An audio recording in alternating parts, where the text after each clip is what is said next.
Muitos jogadores desembarcaram aqui em Salvador para jogar no Bahia e criaram a expectativa enorme da torcida, seja pelo seu nome, seja pelos títulos conquistados, mas alguns deles acabaram decepcionando e muito a torcida. E no vídeo de hoje nós vamos relembrar alguns jogadores que vieram no Bahia, criaram um hype enorme na torcida, mas acabaram flopando e muito. Tem jogador que foi tetracampeão mundial e jogou aqui no Bahia. Outro que foi rei da América. Teve jogador também que foi campeão brasileiro. Tem muitos que você vai acompanhar no vídeo de hoje, depois da vinheta.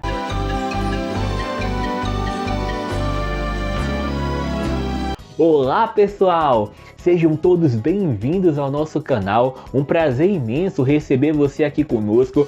No vídeo de hoje nós vamos relembrar algumas contratações que criaram hype enorme na torcida, mas acabaram decepcionando. Se você gosta do nosso trabalho, não se esqueça de deixar o seu like, ajuda a gente muito para poder divulgar o nosso canal e chegar a mais pessoas. Então não se esqueça de deixar o seu like aqui no vídeo e vamos começar sem muita demora.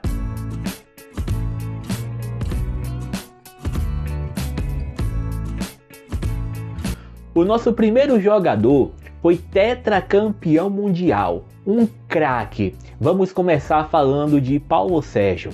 Paulo Sérgio, ele foi revelado no Corinthians. Lá ele fez muito sucesso e foi vendido para a Alemanha para jogar no Bayer Leverkusen. Lá ele jogou demais e foi para a Copa do Mundo de 1994, aonde jogou 2 partidas e junto com a seleção de Romário Bebeto foi tetracampeão. Continuou jogando na Europa, passou pela Roma, Bayern de Munique e era um nome de peso. E em 2003 o Bahia contratou Paulo Sérgio. Quando Paulo Sérgio chegou aqui no esquadrão, criou-se uma expectativa enorme. O tetracampeão mundial Paulo Sérgio, que jogava muito na Europa, vai vir jogar no Bahia. Só que infelizmente Paulo Sérgio não conseguiu ser aquilo que todos esperavam. Mas o que foi que aconteceu?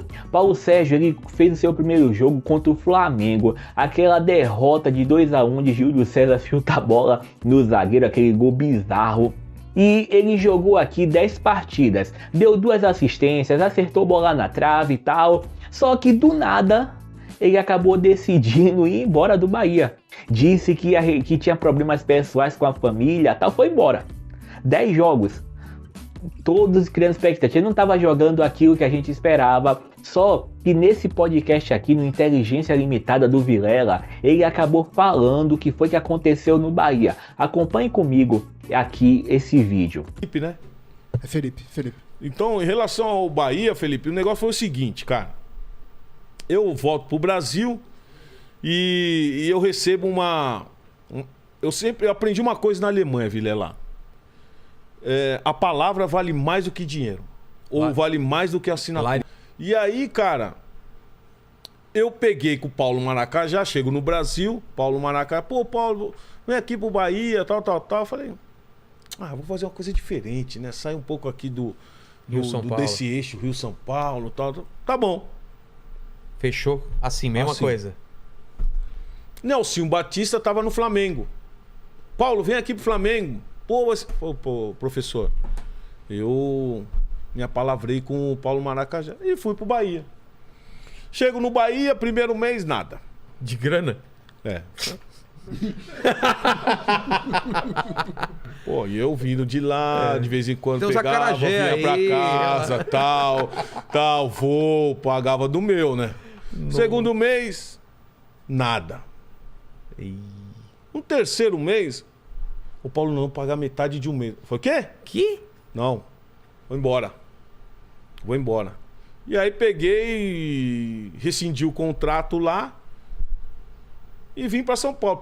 Eu não vou dizer se é verdade ou não aquilo que ele está falando, mas conhecendo a nossa diretoria antiga, como funcionavam as coisas no Bahia, como foi bizarro aquele ano de 2003, eu não duvido nada, ele está falando a verdade.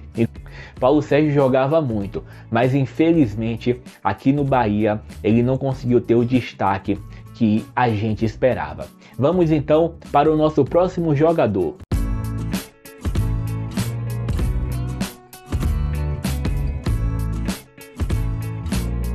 Agora nós vamos para o ano de 2016 para o nosso próximo jogador, Thiago Ribeiro.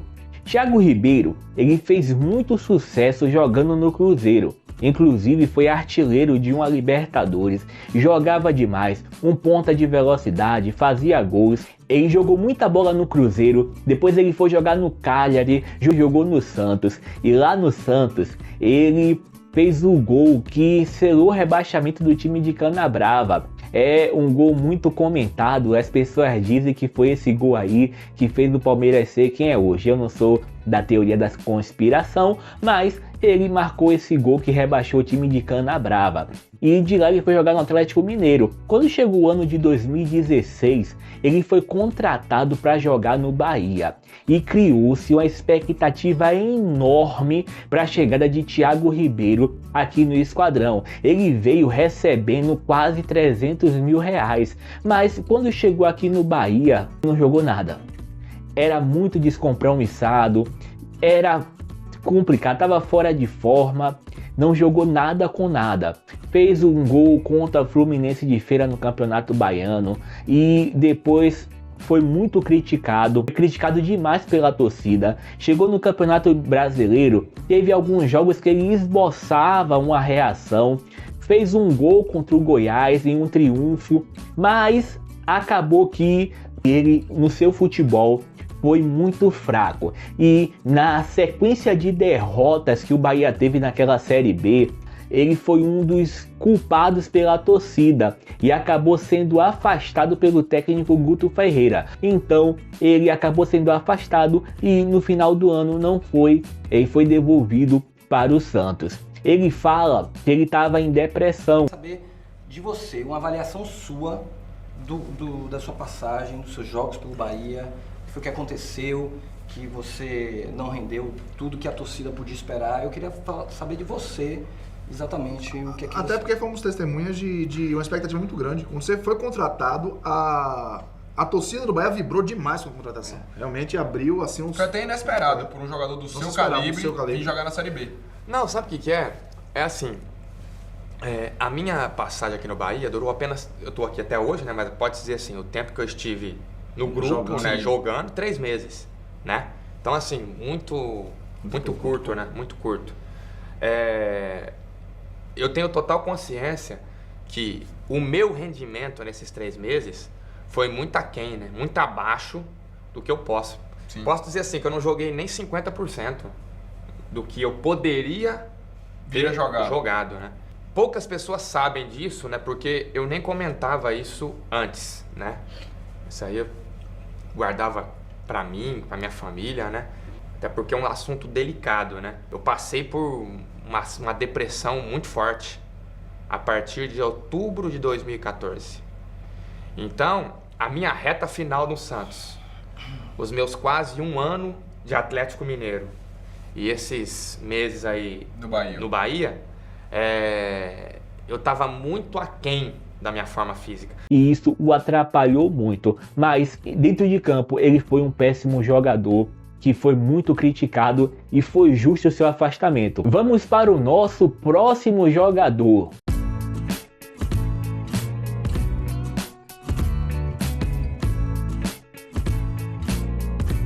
Alejandro Guerra. Guerra, ele ficou muito famoso pela Copa Libertadores com o Atlético Nacional, que ele foi o craque daquele time. Jogando muito, foi uma das principais peças que deu o título para o Atlético Nacional. Então, o hype em cima dele foi tanto que ele foi contratado para jogar no Palmeiras. Lá no Palmeiras ele começou a sofrer com muitos problemas físicos. E quando chegou em 2019, o Bahia estava precisando de um meio-campo para poder mudar um pouquinho o estilo de jogo, que era de contra-ataque, jogo rápido e tal, e faltava esse jogador de meio-campo para poder fazer o time criar. Então o esquadrão contratou Guerra. E a chegada dele criou uma expectativa enorme, porque há 3 anos atrás, em 2015, 2016, Guerra estava sendo o melhor jogador das Américas. Então a chegada dele aqui foi muito comemorada. Só que para você ter ideia, no primeiro jogo de Guerra foi contra o Santos. Sabe o que foi que aconteceu? Ele cometeu um pênalti e acabou se contundindo. É sério, não sei se você lembra, partida contra o Santos que o Bahia perde de 1-0. Guerra foi lá tirar a bola, acabou cometendo o pênalti. E esse pênalti que ele cometeu, ele acabou se contundindo e ficou algum tempo fora de campo. E aí ele voltou no jogo contra o Goiás, aonde ele marcou o gol de empate do Bahia. Esse gol que ele marcou criou a expectativa, nossa, temos um jogador aí para ajudar. Só que a partir daí, Guerra não jogou mais nada. Entrava nos jogos muito mal, fora de forma, quando ele não se contundia. E aí acabou o ano de 2019. Guerra, ele não ajudou em nada, só marcou um gol. Jogou 18 jogos no esquadrão. Isso, ele jogou 18 jogos, um gol marcado, muito fraco, acabou saindo e não deixou saudades nenhuma. Aquela contratação gerou uma certa expectativa, mas acabou flopando. Vamos para o nosso próximo jogador.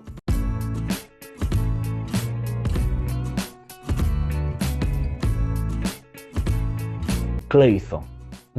Cleison, ele fez sucesso jogando na Ponte Preta.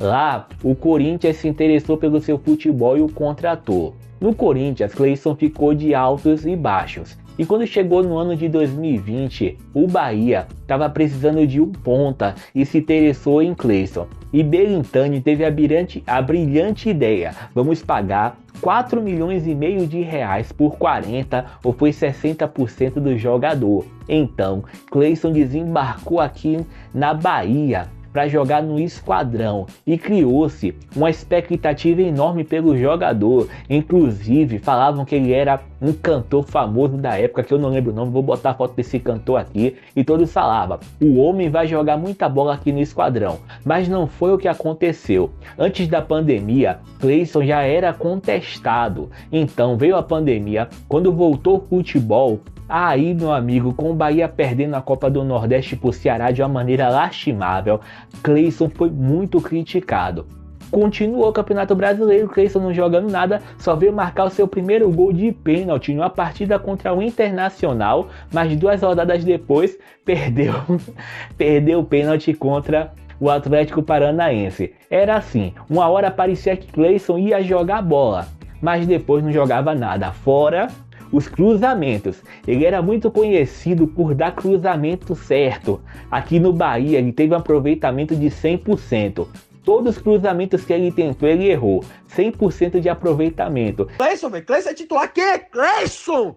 Quem é Cleison? Essa borraçada do Corinthians. Ah, mas é assistente. A assistência dele é bater no escanteio. Fernandão tá na pequena área. Cobra em mim, dá em mim, Cleison, aqui ó, pequena área, dá no primeiro pau, ele arruma a bola no inferno. Fernandão, beleza, vamos pro segundo pau então, ele cruza no chão, bicho, aí vai pro fundo, pedala, olha pro lado, toca pra trás. Então, quando chegou ali no final de ano, ele já acabou perdendo espaço, nem entrava mais nas partidas, e no final de 2020, logo ali em fevereiro de 2021, foi emprestado para o Cuiabá. No Cuiabá, jogou muito bem e retornou para o Bahia, mas não continuou em 2022, foi lá para o Catar e agora está no Cuiabá, aonde ele se encontrou. Mas aqui no Bahia criou uma expectativa pela sua contratação, mas Cleison não jogou nada. Você sente saudade de Cleison?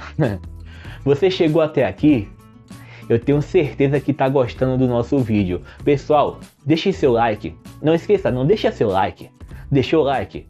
Rapaz, o que é que custa deixar like? Deixa o like, rapaz. Ó, clica lá, ó. E se você não se inscreveu, se inscreva no nosso canal. Vamos para o nosso último jogador.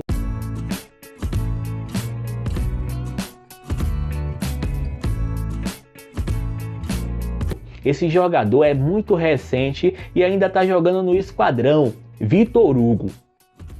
Vitor Hugo, ele chegou no Bahia ali nos meados de 2023, só que ele veio com uma expectativa enorme. Por quê? Vitor Hugo jogou no Palmeiras e foi muito bem nas suas 2 passagens, um jogador líder. Ele também jogou lá na Turquia, aonde Vitor Hugo ele é ovacionado pela torcida lá na Turquia. Vitor Hugo ele fez muito sucesso lá na Europa. A contratação de Vitor Hugo ela era muito esperada aqui no Bahia, mas infelizmente um problema na sua família antes dele estrear acabou bulindo no seu psicológico.